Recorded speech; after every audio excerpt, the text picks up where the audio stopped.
Na verdade, o povo fez a si mesmo senhor de tudo. Quando o povo é senhor do voto, torna-se assim senhor do governo.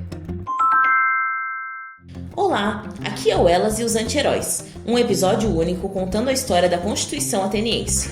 Eu sou Celeste e hoje recebemos como nossa convidada a politóloga Isli Souza. Olá, é uma honra estar participando dessa revisão histórica contada através dos nossos anti-heróis atenienses.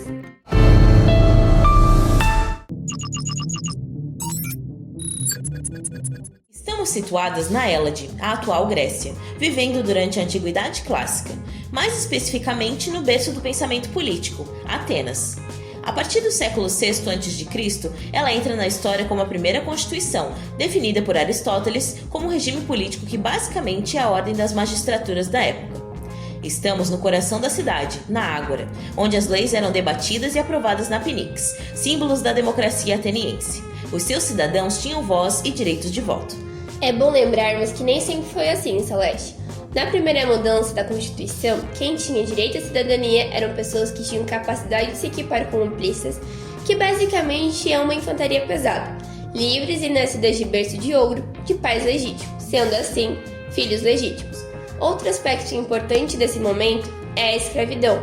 A pessoa que não conseguisse entregar uma parte das rendas tinha que hipotecar a sua liberdade e a da sua família. Resumindo, as terras ficavam na mão dos ricos e o povo tendo que trabalhar para eles. Com as terras nas mãos dos ricos, isso se encaixaria em uma oligarquia ou uma aristocracia? Na verdade, nessa época da primeira mudança da Constituição, era uma monarquia, que tinha conselheiros que nem sempre eram ouvidos. Mas essa realidade mudou quando o Solon sobe ao poder e cria um ambiente favorável para futuramente ser fundada a democracia. O nosso anti-herói proibiu a hipoteca da liberdade, assim, libertando o povo da escravidão por dívida, cancelou dívidas privadas e públicas, fez o povo senhor dele mesmo, distribuiu o uso de armas dentro da cidade e também tivemos o direito à denúncia e distribuiu o poder para os cidadãos. Mesmo sendo um governo que criou um ambiente favorável à democracia, a renda ainda definia muito a sociedade. Porém, Solon fez que o povo fosse senhor do voto, logo senhor do governo, e também escreveu as leis que precisavam ser interpretadas para que assim o povo pudesse decidir o que fazer. Quais eram as estruturas que permitiam que o povo participasse da política? Então, existiam dois conselhos, o do Areópago, responsável pela justiça dentro da polis, e o Conselho dos 400, uma representação das 4 tribos divididas na primeira mudança na Constituição. E também houve a criação do cargo dos tesoureiros, agregando à estrutura política que já contava com os arcontes e o polemarco. A vida política de um ateniense não é tão pacífica. Solon acaba sofrendo um golpe de poder do Pisístrato, onde inicia uma tirania, centralizando novamente o poder. Essa tirania não é exatamente como conhecemos. Esse tirano de nome difícil estava mais para um cidadão do que um tirano. Ele não promulgava leis que o favorecessem, e sim administrava Atenas respeitando as leis que Solon tinha aprovado e os conselhos existentes. O povo estava preocupado com ganhos materiais durante o governo de Pisístrato, ao invés da consciência política. Ocupados com o campo, não teriam tempo ou vontade de intervir no Estado, e assim ele governava manipulando a massa ateniense. Com a morte de Pisístrato, seus filhos tiranos assumem de maneira principesca e acabam findando o governo quando perdem uma guerra contra os lacedemônios em 510 a.C. Com o fim do governo, Clístenes sobe ao poder e funda a tão famosa democracia, que era limitada. Chegamos assim à quinta mudança na Constituição. Porém, como nem tudo são flores, tivemos o tão temido ostracismo, o qual era usado como punição por Clístenes e pelo povo para banir qualquer pessoa que representasse uma certa ameaça para a integridade social de Atenas. Foi Clístenes também que dividiu o povo em 10 tribos com o intuito de misturar a população e descentralizar o poder, mudando então o Conselho dos 400 pelo Conselho dos 500. O ostracismo pegou geral, expulsou todos os amigos do tirano e também as pessoas que de alguma maneira se mostraram poderosas. As guerras médicas começaram e Atenas viveu uma tirania do Conselho do Areópago. Conforme as guerras foram avançando, a Constituição foi afrouxando e é quando Péricles assume o poder. Assim, tivemos a 7ª mudança na Constituição de Atenas. Péricles honra sua glória, definindo quem era e quem não era cidadão ateniense, com base no gênero, na genealogia e também na liberdade, apagando totalmente a questão da renda, colocando o mérito acima de qualquer coisa. Ele também reduz o poder do Conselho do Areópago, centraliza a proteção militar somente para a área urbana durante a Guerra do Peloponeso, fazendo que o meio social se concentrasse na região urbana. Isso causa uma epidemia, que infelizmente findou o nosso anti-herói da vez.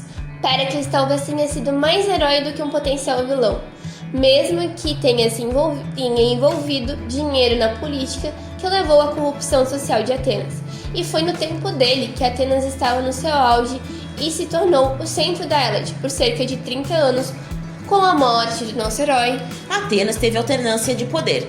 Tirania, depois democracia, depois tirania de novo, até que finalmente tivemos a democracia beirando a vida de um ateniense normal. A última modificação presente no livro A Constituição Ateniense de Aristóteles estabeleceu a reconciliação civil. Foi a partir dela que atingiu a fórmula atual, depois de constitucionalmente se terem atribuídos novas liberdades ao povo. Na verdade, o povo fez a si mesmo senhor de tudo. Quando o povo é senhor do voto, torna-se assim senhor do governo, passando a administrar todos os assuntos através dos decretos e tribunais onde é o soberano. Com esse efeito, mesmo as funções judiciais do conselho passaram para a mão do povo. Moses Finley diz que houve um momento em que os gregos até tentaram registrar materialmente as histórias, mas o povo confiava mais na fala do que na escrita. Então, a cultura grega é lembrada por ser tradicionalmente oral. O legado dos helenos é intelectual e teórico para a base da política atual. As principais diferenças entre a primeira modificação na Constituição e a última modificação seria a principal forma de governo, que na primeira modificação seria a monarquia e na última teríamos a democracia. Também haviam 4 tribos que foram modificadas para 10 tribos. A liberdade também foi alterada. Antigamente, a liberdade do cidadão podia ser moeda de troca.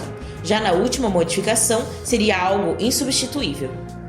A escolha de cargo é diferente entre as duas constituições. Na primeira, o nascimento e a riqueza influenciam. Já na última, o cargo é decidido pelo mérito, pois, na teoria, todos são iguais perante a lei. A Constituição mudou, mas algumas coisas permaneceram praticamente imutáveis, como é o caso da escravidão, que estava presente em toda a história da Atenas. Mesmo de alguma forma diferente, a escravidão por hipoteca de liberdade deixa de existir com Solon, mas a escravidão por guerra ainda existe. A cidadania também é limitada pelo nascimento, mas não mais por riqueza. A questão de gênero também é algo que não se modifica com o passar do tempo. As mulheres não participam da vida pública e não eram portadoras de direitos. Ótima ressalva, Isley. Os nossos anti-heróis são representação disso. Todos são homens e não vemos nenhum protagonismo feminino de acordo com o que Aristóteles escreve. Apesar de serem homens, os nossos anti-heróis protagonizam as mudanças das magistraturas em Atenas, que culminou na democracia. Inclusive, essas mudanças são marcadas pelo nome dos governantes, e o povo ascendeu com direitos à custa da morte dos nossos anti-heróis. Nessas muitas trocas de poder, a história política ateniense foi construída por essas figuras históricas, vivendo seus tempos de glória e seus tempos de crise. Com isso, concluímos que o regime ateniense foi se abrindo para ser mais inclusivo e representativo. Vamos terminando a nossa conversa de hoje sobre as mudanças na Constituição ateniense através do olhar feminino com a politóloga Isley Souza. Foi um prazer dialogar sobre as mudanças de magistraturas conduzidas pelos nossos anti-heróis atenienses. Agradeço a todos por ouvirem até aqui. Esse episódio único foi produzido por Ellen Cardoso, Isabelle Lourenço de Souza e Luiz Gustavo Toledo. O roteiro ficou a cargo de Ellen Cardoso e Isabelle Lourenço de Souza, e a edição foi feita por Luiz Gustavo Toledo. As obras utilizadas como referência são a Constituição Ateniense de Aristóteles, da Fundação Calouste Gulbenkian, e fragmentos do livro Atenas, a História de uma Democracia, de Claude Mosse, da editora UNB.